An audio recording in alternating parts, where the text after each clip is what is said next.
Hello everyone, and welcome to Jacoby's Library. I am Zach the Winter Warlock, and in this series I've been reading all the books I've collected so far in my Skyrim Let's Play, The Adventures of Jacoby. Be sure to check that out. Today's book is called Galerion the Mystic, and it is about a boy born into serfhood, lower on the echelons of life, but ran away from home and ended up being taught by the Sijiks to be a mystic. So, without further ado, Galerion the Mystic. Galerion the Mystic. During the early bloody years of the Second Era, Vanus Galerion was born under the name Trectus, a serf on the estate of a minor nobleman, Lord Gernassi, of Solicic on Kur.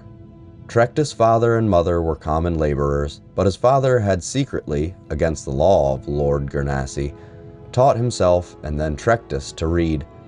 Lord Gernas had been advised that literate serfs were an abomination of nature and dangerous to themselves and their lords, and had closed all bookstalls within Solicic on Kur. All booksellers, poets, and teachers were forbidden, except within Gernassi's keep. Nevertheless, a small-scale smuggling operation kept a number of books and scrolls in circulation right under Gernassi's shadow. When Trectus was 8, the smugglers were found and imprisoned.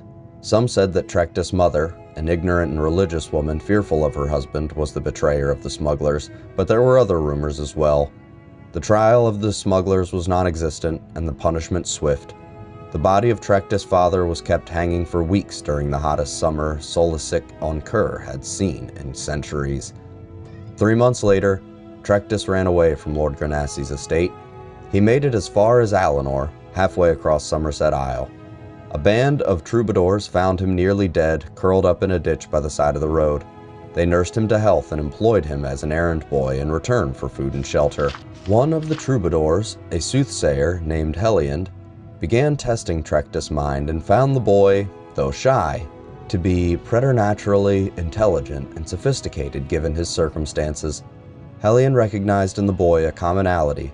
Heliand had been trained on the Isle of Artaeum as a mystic. When the troupe was performing in the village of Patansa, on the far eastern end of Somerset, Heliand took Trectus, then a boy of 11, to the Isle of Artaeum. The Magister of the Isle, Iachesis, recognized potential in Trectus and took him on as pupil, giving him the name Vanus Galerion. Vanus trained his mind on the Isle of Artaeum, as well as his body. Thus was the first Archmagister of the Mages Guild trained. From the Sijiks of the Isle of Artaeum, he received his training. From his childhood of want and injustice, he received his philosophy of sharing knowledge.